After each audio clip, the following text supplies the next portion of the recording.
સમાચાર તરફ આગળ વાત કરીએ। ચંડોળા તળાવમાં બીજા દિવસે ડેમોલિશનની કામગીરી આજે પણ યથાવત છે, ત્યારે ગૃહ રાજ્યમંત્રી હર્ષ સંઘવી પણ ચંડોળા તળાવ પહોંચ્યા છે। પોલીસ અને મનપાના ઉચ્ચ અધિકારીઓ પણ ચંડોળા પહોંચ્યા।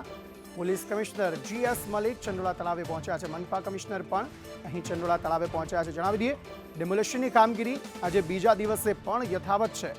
અનેકો ચોરસ મીટરની જગ્યા જે છે જેને ખાલી કરાવવામાં આવી રહી છે અને તેવામાં આ કામગીરી નિહાળવા માટે ગૃહ રાજ્યમંત્રી હર્ષ સંઘવી પણ પહોંચ્યા છે।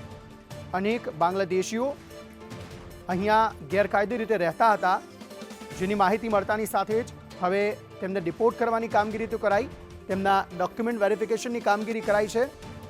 તો જે ગેરકાયદે બાંધકામો છે તેને તોડવાની કામગીરી પણ અત્યારે કરવામાં આવી રહી છે, જેને પગલે મસ્ત મોટો પોલીસ કાફલો ત્યાં ખડકી દેવાયો છે।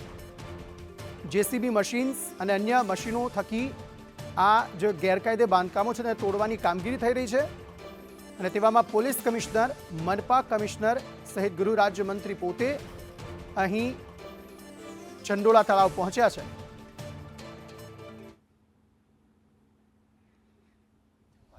અમદાવાદ મ્યુનિસિપલ કમિશનર સાથે જ ક્રાઇમ બ્રાન્ચના JCP DCP સહિતના અધિકારીઓ છે તે અહીં હાજર છે અને તેની પાસેથી આ કામગીરી અંગે રિપોર્ટ છે તે માંગી રહ્યા છે। કામગીરી કેટલી પૂર્ણ થઈ છે અને આગામી સમયમાં કામગીરી હજી કેટલી કરવાની બાકી છે, આ તમામ માહિતીઓ તેમના દ્વારા મેળવવામાં આવી રહી છે। જે પ્રમાણે ગઈકાલે લલ્લુ બિહારીનો આખું સ્કેમ બહાર આવ્યું ને તેને લઈ અને પોલીસ દ્વારા જે માહિતી આપવામાં આવી છે, સાથે જ આતંકી કનેક્શનો પણ અહીં ચંડોળા તળાવ ખાતેથી મળી આવ્યા હતા। એવા સંજોગોમાં હવે આ કામગીરી આગામી દિવસોમાં કઈ રીતે પૂર્ણ કરવી અને ડેવલપમેન્ટ કઈ રીતે કરવામાં આવશે, સાથે જ બીજી વખત દબાણ ના થાય તેની તકેદારી માટે થઈ અને શું આયોજન છે તે તમામ માહિતી તેમના દ્વારા એકત્ર કરવામાં આવી રહી છે।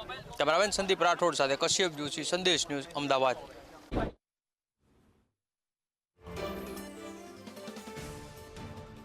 માટેની પ્રક્રિયા એક તરફ હાથ ધરવામાં આવી રહી છે, બીજી તરફ એ બાંધકામો તોડવાની પ્રક્રિયા હાથ ધરવામાં આવી રહી છે। ચંડોળા તળાવમાં જે એન્ક્રોચમેન્ટ કરવામાં આવ્યું તે ગેરકાયદે બાંધકામ તોડવાની પ્રક્રિયા અત્યારે હાથ ધરવામાં આવી રહી છે, જ્યાં જે બાબતની સમીક્ષા કરવા અને નિહાળવા ગૃહ રાજ્યમંત્રી હર્ષ સંઘવી પણ પહોંચ્યા છે। મનપા કમિશનર પણ ત્યાં હાજર, પોલીસ કમિશનર પણ ત્યાં હાજર છે અને તેમની હાજરીમાં જ જે આ ગેરકાયદે બાંધકામો છે તેને તોડી પાડવામાં આવી રહ્યા છે। જણાવી દઈએ કે આજે આ કામગીરીનો બીજો દિવસ છે। ગઈકાલે મોટી સંખ્યામાં JCB મશીન, અન્ય સાધનો વડે એ ગેરકાયદે બાંધકામો તોડી પાડવા માટેની શરૂઆત કરવામાં આવી હતી